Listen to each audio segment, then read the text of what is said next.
advogado trabalhista há muitos anos, mas eu costumo dizer que entre advogado trabalhista e advogado de sindicato tem uma diferença muito grande. E eu procuro me manter na linha da advocacia sindical. Faço desde o primeiro dia, ou antes, já de formado. Eu fui sindicalista como vocês, sindicalista bancário do Banco do Brasil. Morei natural do Oeste de Santa Catarina, natural de Chapecó. Morei em Abelardo Luz também, no Banco do Brasil. Frequento o Estado como um todo, de Chapecó a Araranguá, pelo transporte. Haroldo, não sei se poderei contribuir muita coisa com vocês hoje, devido ao pouco espaço de tempo, que eu tenho que estar às 13 horas na mesa de negociação em Blumenau. E isso me tira a possibilidade da gente ter um debate maior. Você quer sentar? Não.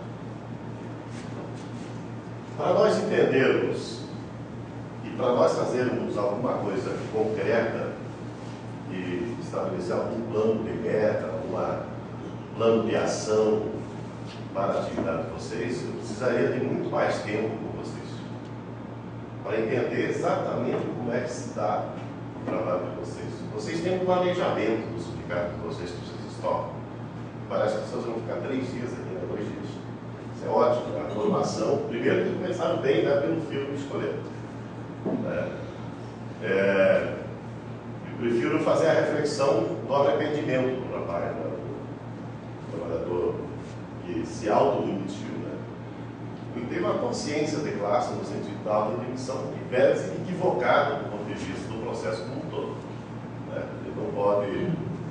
O sindicalismo não pode entrar nessa linha de nós facilitarmos para o patrão, e me parece que vocês aqui, a grande maioria, o patrão de vocês é o Estado, que é um patrão bem mais complicado.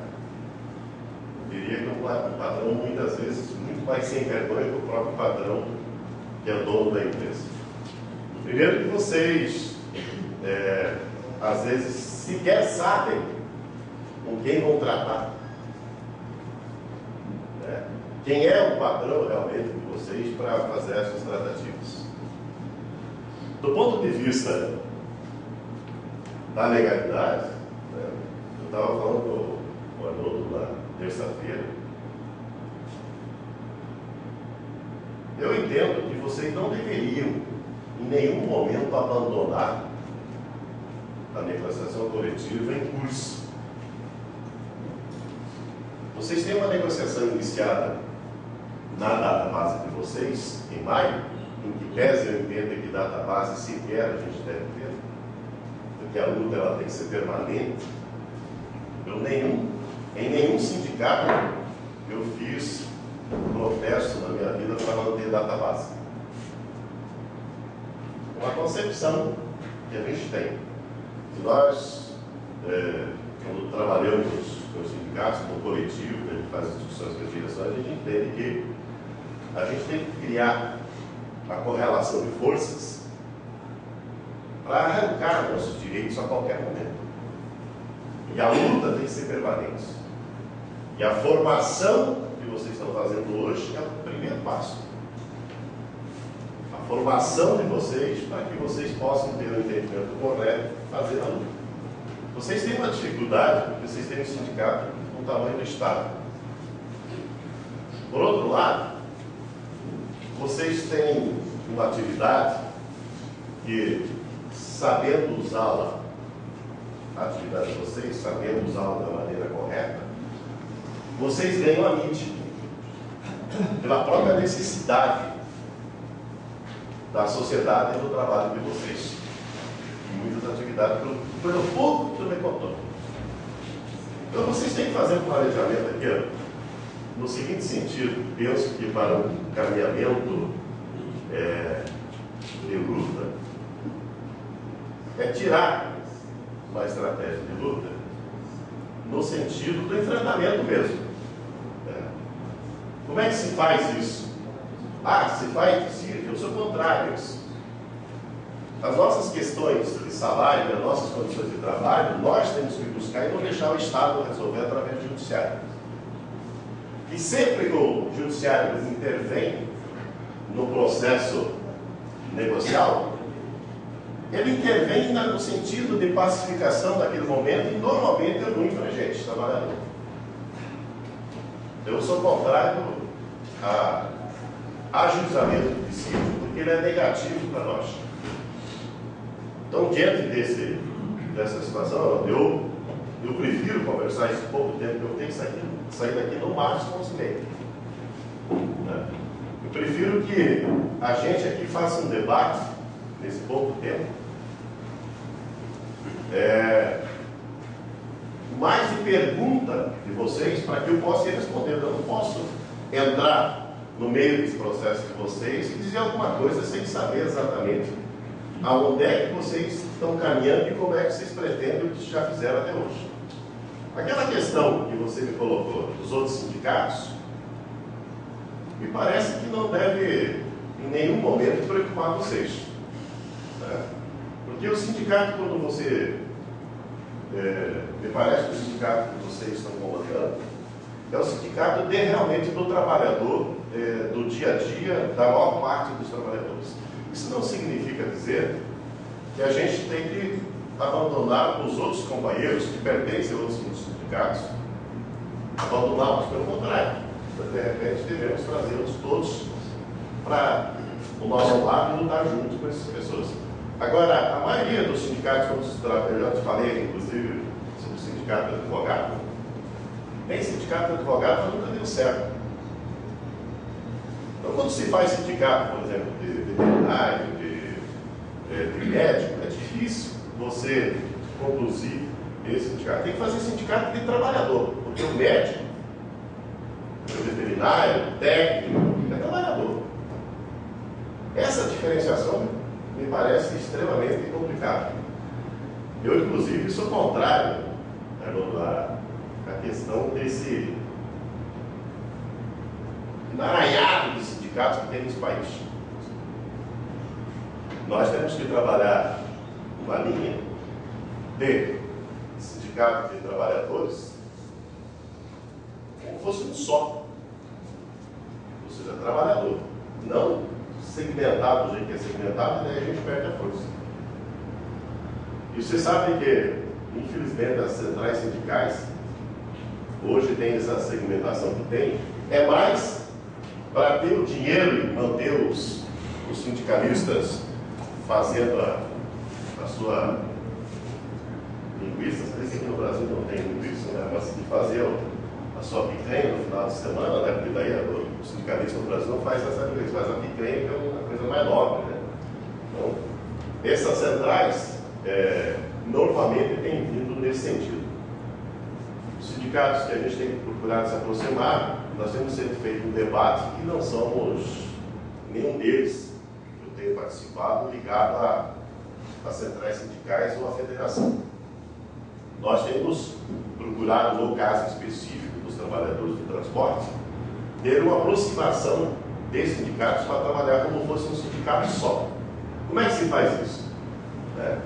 Então tem o sindicato de Chapecó, dos trabalhadores do transporte, tem o sindicato de Blumenau, de Florianópolis, de Araraquara. Esses 4 sindicatos hoje estão juntos. Mas tem 18 no estado de sindicatos só de transporte. Eu estou falando isso para vocês entenderem como é que é possível fazer mecanismo de trabalho em conjunto. O que esses sindicatos tiram? Amanhã, por exemplo, e sábado, vai ter um seminário desses sindicatos só para tratar da luta, de formação dos diretores e tratar da luta. Quando tem a comissão de negociação lá de Chapecó, tinha uma negociação ontem, por exemplo, foi na comissão de negociação dos trabalhadores de Chapecó, tem um representante de Blumenau, um representante de Araraquara e um de Florianópolis. Lá na comissão de Chapecó. Igualmente é feito em Florianópolis, em Blumenau e Araraquara. Então o sindicato não negocia mais como sindicato, um sindicato, se negocia com trabalhadores. E é mostrado na mesa que ali não está presente o sindicato, por exemplo, de negociação hoje, no Blumenau, que vai ter agora às 3 horas, o sindicato de Blumenau está na mesa? Não. Vai ter Blumenau, vai ter Florianópolis, diretor do sindicato na mesa. E os trabalhadores, a comissão de trabalhadores na negociação. Então, penso que vocês deveriam trabalhar numa linha meio parecida, e com isso, você também cria forças com o movimento sindical para que vocês possam trabalhar. Porque a partir do momento que você trabalha segmentado em comum, não é da CUT, ou é da CGT, ou é da Força, você fica limitado a esse campo e você não trabalha o sindicato como o sindicato de trabalhadores, e sim com interesse no segmento. É a grande dificuldade, é o grande desafio de vocês. Pela quantidade de diretores que vocês têm, que parece que todos são diretores, me parece que vocês têm uma força muito grande para fazer o embate com o governo. O que precisa para vocês é sentar e estabelecer uma meta e como chegar lá. Agora, se tiver que enfrentar, tem que enfrentar, mas daí vocês têm que se organizar para isso. Vamos enfrentar o governo? Acho que é a melhor coisa que tem, enfrentamento do governo. Tem que ocupar uma secretaria, tem que fazer ocupação, tem que fechar o CIAS, vamos fechar. Ah, vai dar pau, vai ter polícia? Sim. Vai dar pau, vai ter polícia, tem que ir lá. Vocês acham que quando nós fechamos terminais ou fechamos garagens, não tem pau, não tem polícia, não tem prisão? Tem. Mas a luta dos trabalhadores também parece hoje em dia se tem outra forma. Não, alguns companheiros vão estar dizendo que esse advogado é maluco, defendendo uma coisa. É que não tem, para nós trabalhadores, uma outra forma. Nós depender do judiciário é uma porcaria. Não é? Nós depender de político para fazer a certinho também é uma porcaria. É preferível vocês ficar 3, 4 anos sem qualquer aumento de salário, mas dignamente lutando e fazendo um enfrentamento para um dia estabelecer as regras como vocês querem. É preferível isso do que fazer acordo ou aceitar a reposição do jeito que eles estão querendo. Na verdade, o governo vem e só oferece. Vocês têm um problema, vocês, quando se trata de governo do Estado, vocês não têm um instrumento coletivo. Não existe a lei ainda no país que diz, nós vamos fazer uma convenção coletiva dos trabalhadores representados pelo sindicato. Não tem.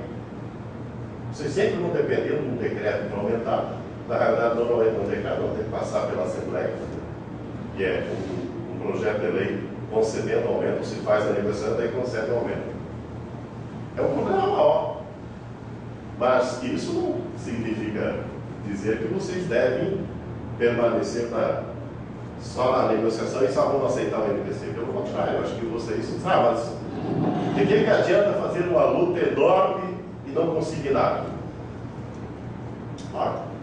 Eu acho que se eu fizer a luta, eu já consegui. Pelo menos a conscientização das pessoas que estão em volta de mim e da própria sociedade da minha necessidade. E muitas vezes nós vamos para a negociação e a base, às vezes, é injusta, como você percebeu ali. A base também é injusta com você. E a primeira coisa que ele vai dizer para você é que você se oportuniza do sindicato, que você está bem instalado no hotel aqui e ganhando por conta do sindicato. Não sabe, às vezes, a base, que isso é um sacrifício para a pessoa, às vezes. Não sabe a base que eu tenho que estar disponível no sábado, no domingo, no feriado. É lógico que temos dentro dos sindicalistas, eu diria uma grande maioria, e aí eu estou dos sindicalistas que realmente se utilizam da estrutura do sindicato para, vocês são bastante técnicos, para todo grego que não gosta da palavra, social, ou seja, por uma ascensão social. Isso tem. Ou seja, a grande maioria hoje. Os mais antigos, como o Canoso, lembram dos sindicalistas que estavam conosco lá na década de 80? Hoje, uma grande parte é ministro ou diretor de estatais. E esqueceram a luta dos trabalhadores. Esqueceram. Por que esqueceram? É mais ou menos a história que vocês ouviram. O que nós temos que fazer é entendermos que nós temos uma missão como trabalhador e temos uma missão como dirigente sindical de organizar a luta dos trabalhadores para conquistar a nossa dignidade. E ninguém, a não ser vocês, trabalhadores, vão conseguir isso para a categoria que vocês representam. Só vocês. Não tem ninguém, não espere de benesse de ninguém.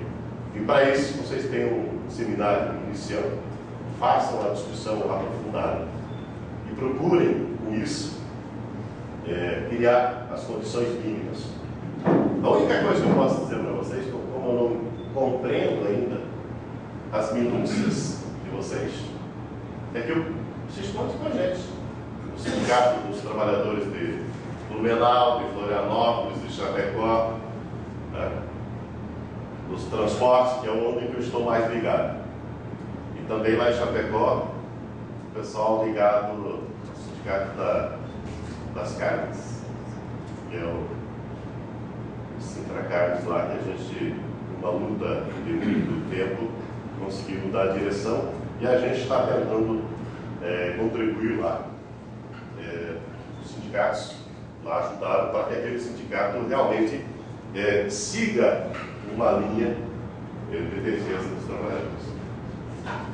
Aquele trabalhador lá, às vezes eu já ouvi crítica àquela direção, só que eu tenho muita resistência, às vezes, à crítica espontaneísta. Exigir daquele trabalhador que saiu da fábrica ontem, que ele tenha compreensão do que é o movimento sindical e passe fazendo só ele sozinho.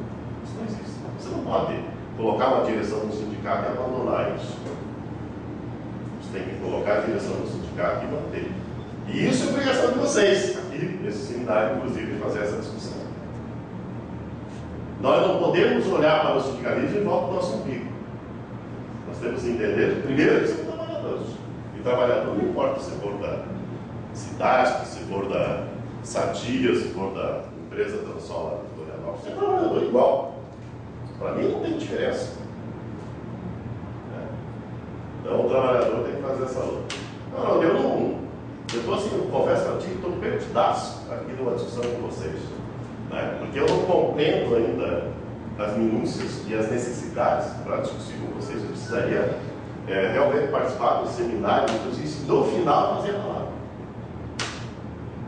Aí eu poderia até, de repente, fazer alguma contribuição.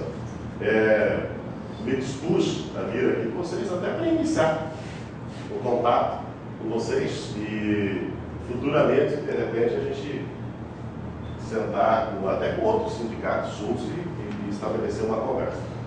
Mas penso, da mesma forma que eu disse para você, que vocês não devem abandonar a campanha salarial que vocês estão em curso por causa desse racha ou que uns aceitaram uma forma que vocês não. Vocês têm mais motivo e mais legitimidade de fazer qualquer movimento hoje, na data de hoje, do que lá atrás. Porque nós passamos a dar a data base de vocês aí pelo menos 5 meses. Então vocês teriam argumentos para mostrar para a própria sociedade o porquê do movimento de vocês. E vocês sabem, para quem trabalha em serviço público, principalmente, porque acho que é a grande maioria do sindicato de vocês, o primeiro passo a fazer é nós termos um embate com a própria mídia. Com a própria mídia. Porque essa mídia vendida que tem nesse país, ela só detona os trabalhadores. Essa mídia é vendida. Não importa onde for. E não é reverso da vida que é dinheiro. Quem é que dá o dinheiro para ela? Ou é o meu patrão particular, ou é o patrão governo. E vocês sabem que na relação mídia-governo, se não tiver X dinheiro por mês na mão dos seus filhotes lá em Florianópolis, o governo passa a ser ruim.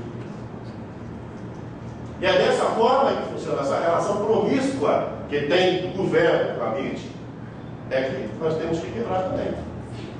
Vocês percebem que a luta de vocês não é uma luta só. Nós temos que fazer uma luta de enfrentamento para acabar com essa hegemonia que tem, ou seja, mudar essa situação. E depois fazer o enfrentamento com o próprio patrão do governo da necessidade desse atendimento. É bem provável que dentro de vocês tem uma discrepância de funções, de problemas seríssimos, que isso não é acertado ao longo da história, e tem que se fazer trabalho. Vamos conseguir isso num ano, dois, não sei. De repente não é assim. Mas para isso vocês têm que iniciar. Se vocês quiserem entrar no embate judicial, eu posso até ajudá-lo. Vou ajudar assim para ajudar. É diferente da gente fazer uma discussão jurídica das implicações de todos os nossos atos. É diferente. Aí conta comigo no dia a dia. Porque se é para ir lutar naquele tribunal, eu confesso para vocês que não tenho esperança porque aquela rapaziada que está lá também tem muita gente que deve de favor. Eu acho que o judiciário tem o pessoal que deve de favor. Não temos que criar essa... É que nós costumamos a ter o judiciário como algo que está acima, né? Como algo puro, como algo importante. Basta ver o que fizeram, que a mídia e o judiciário estão fazendo hoje em dia nessa questão aí do mensalão. Eu acho que tem muita coisa errada naquele processo que a rapaziada fez na relação do governo, do Congresso. Acho que tem coisa errada. Mas o que está sendo feito hoje no mensalão, tecnicamente, tem um ministro ali cometendo crime, tecnicamente, juridicamente, da forma de julgar. Quero dizer para vocês que eu não sou filiado ao PT, mas reconheço os avanços que o governo PT fez nesse país, isso eu reconheço. Não é me criticar também quando eu falo isso. Mas eu sou um cara que procuro reconhecer quando tem algum avanço. Agora me dou o direito de fazer a crítica. Só através da crítica. Não é aquela crítica espontaneista, de chegar, está tudo errado, isso aí é coisa de mesa de bar. E se tu quer ter uma coisa bem resolvida, os problemas do mundo, 3, 4 votos numa cerveja. Você resolve tudo. Agora, nunca vi sair algo concreto. Está resolvido ali. Tudo que está em volta é bandido dessas mesas. E o trabalhador, infelizmente, o nosso trabalhador, ele ainda está muito nessa, ou seja, mais ou menos o que ocorreu ali. O rapaz ali tinha razão, né? Tinha outras formas de fazer a coisa.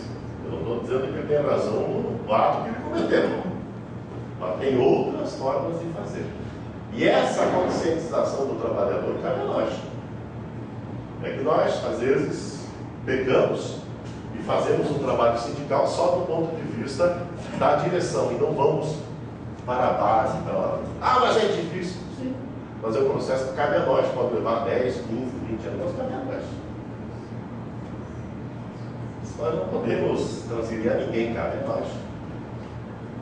O senhor ali, a figura principal do filme, fez essa reflexão maravilhosa. Cabe a nós. Então, não sei o que eu posso contribuir com vocês do ponto de vista mais jurídico. Eu disse para ti que eu viria falar mais política do que jurídico. Porque eu não saberia falar juridicamente nada para vocês sem estar com vocês por um período e conhecer. Estaria falando um monte de besteira. Como falar política é mais fácil, Não, isso não quer dizer que seja irresponsabilidade. Uma coisa é facilidade pela vivência, não pela irresponsabilidade de falar pela política. Eu entendo que a política, que pese, eu não concordo com o método de resolver as questões do país pela política. Eu acho que é um processo que o resultado é muito pequeno, mas como nós não conseguimos ainda ter uma correlação de revolução, de pegar na metralhadora aí, se um dia de repente a gente vai construir essa condição para que a gente possa mudar esse país de uma outra forma, pela revolução mesmo, construir. Vai levar 100 anos de repente, mas nós não podemos abandonar esse sonho de mudar. O que eu não admito é que muitos companheiros que lá em 1980 falavam dessa forma, hoje sequer sabem pronunciar a palavra revolução. Sequer sabem pronunciar a palavra. Lamento isso, mas é um processo necessário também para a própria reflexão nossa. Estamos aqui na frente dos trabalhadores, que vocês estão na frente dos trabalhadores também, ver de que forma fazer. Isso não significa que vocês têm que pegar uma 12 na segunda-feira e ir lá na secretaria. Vocês, da agricultura, dá vontade de fazer, né? Principalmente para quem está na frente lá. Mas não significa que tem que fazer exatamente isso. Eu fui criado numa região onde a coisa era mais próxima, né? Quem é lá do oeste, deve ter muita gente aqui do oeste. Eu fui criado no interior do Paraná. Sou natural de Chapecó, criado no Paraná. Lá nós dizíamos, quando era guria, que a gente não fazia força. E realmente, não se existe necessidade de você fazer força para resolver as questões. Ou se respeita, ou você faz acontecer. E é isso que a gente tem que fazer acontecer. Isso não quer dizer que tem que matar ninguém, mas fazer acontecer nós podemos fazer, porque vocês têm condições, vocês têm uma estrutura, vocês têm que ter uma iniciativa. Como é que se faz isso? Primeiro, planejamento. Discutir entre vocês como é que vai conduzir isso. Vai ter divergência de encaminhamento? Trocentas divergências. Isso é necessário, a divergência é necessária. Agora, a partir do momento que se decidiu por esse caminho, daí não tem mais divergência. É todos no mesmo caminho. Todos. Perdi o processo da discussão aqui. Todos têm que ir para o mesmo caminho, senão vocês não vão conseguir nada para os trabalhadores. Não basta eu chegar lá depois, mas eu perdi a votação, eu não queria assim, ou não deu certo, mas eu tinha outra posição, não deu certo, então a responsabilidade é minha. Que isso? Se eu perdi a discussão no conjunto aqui, não tem mais posição de 3, tem posição de 1. Isso de cá. Posição do sindicato. Não é uma posição individual, desse, daquele, daquele outro.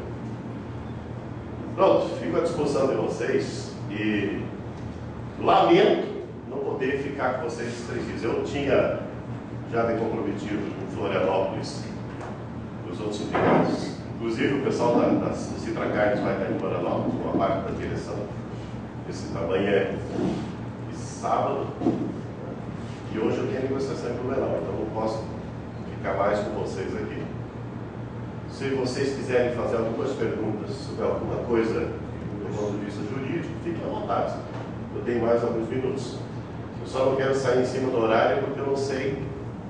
A 101 às vezes pega a gente. Esse dia eu levei 1 hora para atravessar de Gaspar a Blumenau. Por dentro, eu nem tenho mais, eu fico com uns caminhos alternativos aí para não correr o risco, eu não estou muito apertado no meu horário. Eu tenho dois questionamentos para esclarecer. Sobre a questão da convocação da Assembleia com indicativo de greve, é uma, né? E a outra, assim, na questão de se convocar uma Assembleia com indicativo de greve e se fazer um movimento qualquer nesse dia, se decretar um movimento qualquer, como seria esse embate com o jurídico? E com certeza vai ter um embate, provavelmente com o Ministério Público, né? Como se daria isso? Bom, primeiro é o seguinte, vocês têm o direito de greve assegurado pela lei de greve, que é 7783, que pese muitos Tem entendem prazo, né, para avisar. muita gente entende que essa legislação não se aplicaria muito ao serviço público, né? Como vocês têm algumas atividades que eu entendo aí que sejam essenciais, poderiam ser consideradas essenciais, eu não correria o risco, né? Tem duas formas de fazer, né? Eu, às vezes, faço a greve em determinados sindicatos sem comunicar. E o transporte público é considerado pela lei essencial e que pede entenda que não. Eu entendo que não, porque a própria lei diz o que é serviço essencial. Mas temos tomado multa à vontade, 150, 200 mil, para nós tomar na Assembleia. Tomou uma multa de 200 mil. Para cada trabalhador associado, R$7 por mês, R$5 por mês, tantas vezes. Não, o trabalhador paga, o trabalhador sabe. O sindicato que está na luta recebe isso. Tu tem duas formas, ou tu faz e não comunica. Tu decide a greve e diz que vai fazer a greve e não comunica. Isso é uma forma. Mas como vocês estão iniciando, me parece, esse processo, eu sugiro que faça da maneira tradicional. Faça o chamamento da Assembleia, né, edital, faça na Assembleia. Vocês podem fazer por região, inclusive, e fazer o somatório desses votos, não tem problema. E comuniquem, no caso de vocês, comuniquem com 72 horas, ou seja, a partir de 72 horas poderemos iniciar o procedimento ou o processo de greve. Isso não quer dizer que em 72 horas se comece. Tem muita gente que entende, eu comuniquei em 72, eu tenho que fazer. Não. Só diz que a categoria decidiu, portanto, a partir de 72 horas eu possa estar parando o meu trabalho. E a outra forma, é uma forma, vocês, por exemplo, podem usar uma unidade só, um local só. Tem várias formas. Esse procedimento a gente teria que sentar e detalhar. Não sei como é que vocês têm, se tem um grupo, a gente chama sempre isso de núcleo duro de discussão, porque muito das táticas da greve não pode também sair para todo mundo, e daí a gente ser surpreendido aí com a própria resistência, porque se você comunicar aquilo, você vai lá na casa do vizinho e vai chutar a porta dele amanhã, ele vai lá, está te esperando pelo menos com 2 cachorros, né? Ou vai chamar mais o vizinho para ajudar ele. Agora, se você não disser isso, vai chegar lá, pode não ter ninguém, você meter o pé na porta e abrir e entrar. Então, tudo isso tem que ser pensado de como fazer, né? Mas, do ponto de vista legal, você pode, eu sugiro que comuniquem, né? Até para sentir que é um procedimento que vocês não estão muito acostumados a fazer, sentir qual é a reação do outro lado. E vocês avaliar se vale a pena, começa aqui, começa em Chapecó, começa onde. Onde é que é mais importante? O que eu devo fazer para atingir mais? Qual é o objetivo da greve? Só tem um, né? Dar prejuízo para o patrão. Só tem um. E o resultado dela é eu tentar conseguir com isso. Então, quanto mais prejuízo eu der para o patrão, isso não quer dizer prejuízo do ponto de vista econômico, sabe? No caso de vocês, tem um prejuízo de desgaste, né? Eu, se tivesse conversado com vocês há 2 meses atrás, tinha preparado para dar um desgaste durante o processo eleitoral. Era um grande momento. Aí tinha dado resultado? Não sei. Pode ser que não tivesse nada. Mas que eu tinha provocado aqui zumba lá. E até para fazer com que vocês se habituem a fazer. Porque, de repente, vocês fazem de uma forma e vão ter que retroagir, repensar e fazer de outra forma. E, pelo que tu me disse, eu não tenho um histórico da categoria de vocês desse enfrentamento. Então, vai ter que agora, tem a questão macro aí que vocês conhecem, né? Os trabalhadores, por exemplo, da saúde hoje estão parados. Eu acho que eles perderam um momento importantíssimo, o pessoal da saúde. Porque naquela greve que eles fizeram, depois recuaram, mas não tinha que recuar. Não tem que recuar. Porque o recuo desmobiliza naquele momento. Desmobilizou. Hoje eles estão com algumas unidades paradas, quer dizer, o efeito dessa greve deles é muito menor. Não sei se eu respondi. Sobre a segunda questão, o envolvimento do Ministério Público. No Sim, setor ele vem, o Ministério Público vem, vai dar a liminar de mandar abrir isso. Isso tudo daí tem que avaliar no momento se vale a pena ou vale a pena enfrentar, se a multa é grande ou não é grande, se você vai ser preso, se você vai ser preso. Às vezes é importante você ser preso. É lógico, às vezes é importante. Às vezes é importante. O Lula foi preso lá, seja para provocar o debate. Por que não? O Lula foi importante. O Lula se tornou para isso, é para mostrar para a sociedade que você está sendo preso de uma forma injusta, que você está defendendo uma questão que é justa para a categoria. Eles é impunidade, o judiciário entra com impunidade a todo direito, até na madrugada. Então, isso vocês não têm que tratar. Mas para isso vocês têm o departamento jurídico, que vocês podem trabalhar essas questões, né? E isso se resolve naquele momento. Então isso tudo nós temos que pensar. Né? Normalmente aqui dentro do departamento jurídico você está aqui também. Né? Essas questões se resolvem. Porque não pode se intimidar diante da ação do Poder Judiciário. Não pode. E se tu fez o procedimento da greve, é um direito dele. Sabe, eu posso fazer agora e a minha data base vai embora? Eu acho que não posso, eu não tive a minha situação resolvida, não. Não posso. Eu tenho legitimidade hoje. Né? Então tudo isso você tem que discutir. Não sei se está respondido. Você percebeu que nós precisaríamos convivência para estabelecer essas questões? Tem uma questão sobre essa relação entre o jurídico e os políticos. Acho que ela é nas nossas empresas, principalmente as públicas, a gente tem uma série de irregularidades, caberia centenas de ações, né? Nós não temos entrado com todas e até com dificuldade, né? A logística até vocês. Isso. Então,